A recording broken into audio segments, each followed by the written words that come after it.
ये जो बात कर रहे थे कि मोरल किसका बड़ा है किसका कम है, वहां पे आज किसी ने पिटीशन डाली इंडियन सुप्रीम कोर्ट के अंदर के जनाब आला हमें बताएं तो सही है पहलगाम के अंदर हुआ क्या है। तो इंडियन सुप्रीम कोर्ट ने कहा नहीं नहीं नहीं बिल्कुल खबरदार, आपने इसके ऊपर बात नहीं करी। Don't demoralise the forces. Supreme court refuses to hear Pahalgam attack plea. वहां पे जो प्ली के अंदर यही था कि हमें बताया जाए कि 26 लोग हाई सिक्योरिटी जोन एरिया के अंदर बगैर किसी प्रोटेक्शन के कोई रिस्पांस नहीं दिया गया, तो कैसे वहां पे उनकी जाने जाए। नाज़रीन, इसी के साथ एएस दलत है, फॉर्मर इनके रॉ के चीफ हैं, वो बात कर रहे हैं कि जी ये कितनी बड़ी एक नाकामी है, सिक्योरिटी फेल्योर है। उसे इंटेलिजेंस सिक्योरिटी लैब्स मानते हैं। इसमें सिक्योरिटी फेलियर ज्यादा है क्योंकि सिक्योरिटी वहां थी नहीं। इंटेलिजेंस भी मतलब है, अगर आपके पास खबर नहीं थी ये हादसा हुआ ये किस्सा हुआ तो फिर इंटेलिजेंस फेलियर भी है। कहीं ना कहीं तो पूछताछ होगी, मैं समझता हूँ कि भाई ये कैसे हुआ। रिस्पॉन्सिबिलिटी जो आज जो लॉ एंड ऑर्डर है वो तो दिल्ली के हाथ में है ना, उमर अब्दुल्ला के हाथ में नहीं है। कि दिल्ली के हाथ में वो जो एरिया है ज़ाहिर है यूनियन टेरिटरी का, उसको डिक्लेयर किया हुआ है, तो अब जिम्मेदारी उठानी पड़ेगी। अवामी रद्द-ए-अमल विद इन इंडिया जो इस वाक़े के हवाले से अब हर गुजरते दिन के साथ उसके अंदर शिद्दत आ रही है। भरोसा नहीं है मोदी जी पे? बिल्कुल नहीं। देश की क्या हालत कर दी है, नफरत फैला फैला के। 18 दिन बीजेपी बीजेपी बीजेपी केवल सत्ता का भूखा है, चाहे उसकी माँ से आदमी सब मर जाओ, उसका देश का चिंता नहीं है बिल्कुल भी किसी कीमत पे। कहा करी उसने रक्षा, जाने वाले तो चले गए, रो रहा उनका परिवार, परिवार रो रहा है उनका, वो क्या रोएगा, वो एक आंसू नहीं बहेगा। क्या चाहती हैं? हम चाहते हैं कि ये नफरत की हवा बंद करे, नफरत मत फैलाए मत फैलाए मत फैलाए, जीने दो। बिहार के अंदर जो इलेक्शन चुके हैं तो उस हवाले से भी बात की। बिहार के अंदर ये सुनिए क्या कह रहे हैं।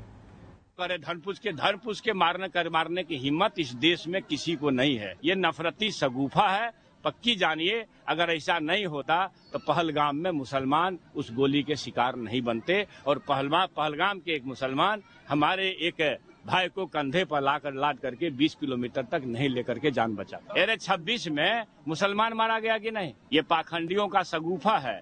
इसको इतना फुर्सत रहता है अतिवादियों को कि आपसे पूछेगा कौन जाति हो तो मुसलमान कैसे मारा गया। ये बाबा जो है ये कथावाचक, धर्म कथावाचक नहीं है, ये बीजेपी के प्रचारक लोग घूम रहे हैं। क्योंकि बिहार में अभी चुनाव है तो बिहार में नफरती माहौल बना करके मतदाताओं को पाखंडवाद के बहाने भरमा करके बीजेपी को मजबूत करने आए हैं। अब जो कथावाचक मंच से यह कहे कि अमित शाह जी कली काल के शिव के अवतार हैं, आप समझिए वो धर्म प्रचारक हैं कि किसी पार्टी के प्रचारक। तो आपका मकसद है नफरत फैला करके वोट अर्जित करने का, इस मकसद को नाकामयाब करना है।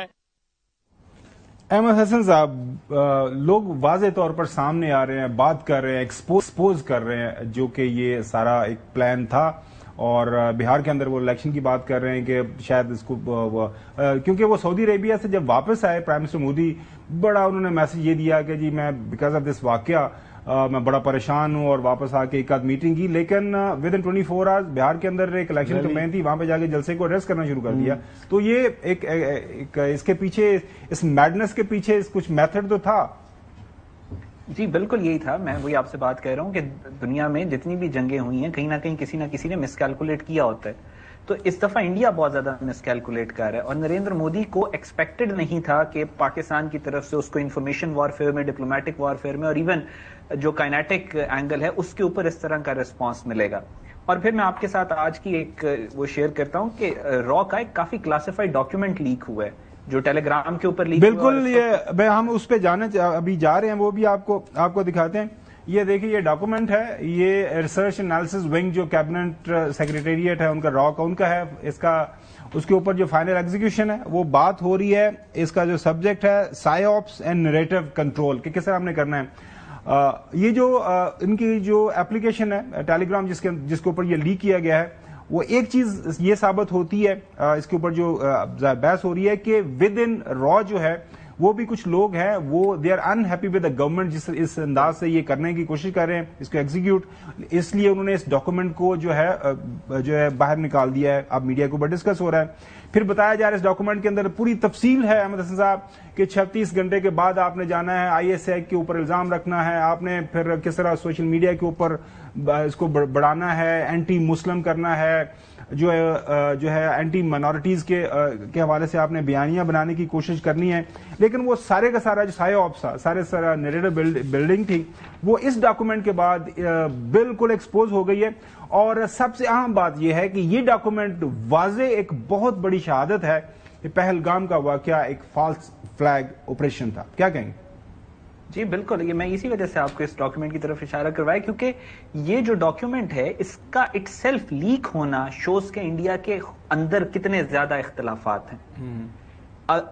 जो चीजें हमारे सामने आ रही हैं, जिस तरीके से नॉर्दर्न कमांड के जो हेड है उसने छोड़ा है, जिस तरीके से इन्होंने एयरफोर्स के जो इनके सीनियर ऑफिसर्स हैं वो छोड़ रहे हैं, जिस तरीके से फौज के अंदर एक इनको सिखों की तरफ से रेजिस्टेंस है, गुरखास की तरफ से इनको रेजिस्टेंस का सामना करना पड़ रहा है, ये सारी चीजें इस बात की तरफ इशारा करती हैं कि इंडिया के अंदर बहुत शदीद डिवाइड है। और वो डिवाइड क्योंकि इनकी सिक्योरिटी एस्टैब्लिशमेंट में भी है, वही डिवाइड इनकी अवाम के अंदर भी है। अवाम में भी आपने देखा कांग्रेस ने एक कैंपेन चलाई जिसमें सर कटा हुआ था मोदी का और लिखा हुआ था गायब। वो क्लियरली शोज कि इंडिया के अंदर जो ये मोदी ने ड्रामा करने की कोशिश बिल्कुल सही है। जो है हसन अयूब, पाकिस्तान का मीडिया इस हवाले से अब बड़ा जबरदस्त अंदाज से मतलब एक फैक्ट बेस्ड एनालिसिस जो है पेश हुए दुनिया के सामने। हमने अपना जो भी रियासत पाकिस्तान का एक स्टैंस है वो भी रखा, लेकिन जो कमेंट्री की गई, जो रिपोर्टिंग की गई, इतना उनको सो कॉल्ड जमहूरियत भाग गए ना, बैन किए पाकिस्तानी एनालिस्ट को लेने पर। अहमद हसन साहब जा रहे थे ना वहां पर चैनल्स के ऊपर, अब क्यों नहीं ले रहे उनको? क्योंकि फैक्ट सामने लेकर आते हैं, सच्ची बात करते हैं। वो मोदी और जो रॉ का माउथ पीस मीडिया है वो अपने ही अवाम के साथ मुखलिस नहीं है, उनको हकायक नहीं बता रहा।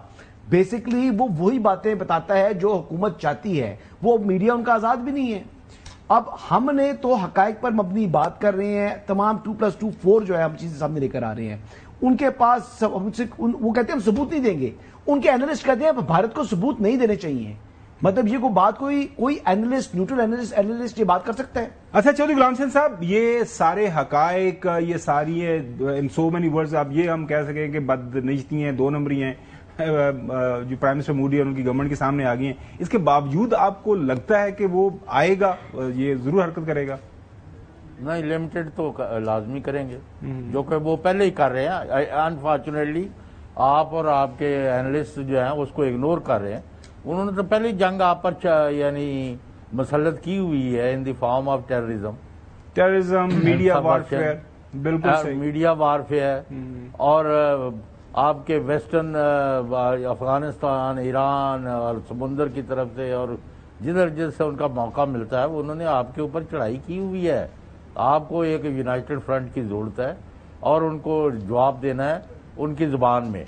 अब ये पहलगाम का या मुझे नहीं समझ, एक वाकया जो 200-250 किलोमीटर दूर 3 बंदे गए, उन्होंने बंदे मारे और वो वहां से निकल भी गए, तो what kind of a country it is?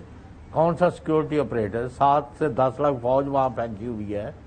Ahmad Hasan साहब उनको ज्यादा तफसीलात होंगी। चले नाजरीन, आने वाले दिनों के अंदर अहमद हसन साहब से हम राब्ता रखेंगे, जो है इसके ऊपर बात करते रहेंगे। नाजरीन जो देख लेंगे अब क्या करता है इंडिया की तरफ से, जो भी होगा। पहलगाम तो उन्होंने जो करना था कर लिया, लेकिन ये चीज ज़हन में रखना पड़ेगी मेरे ख्याल में।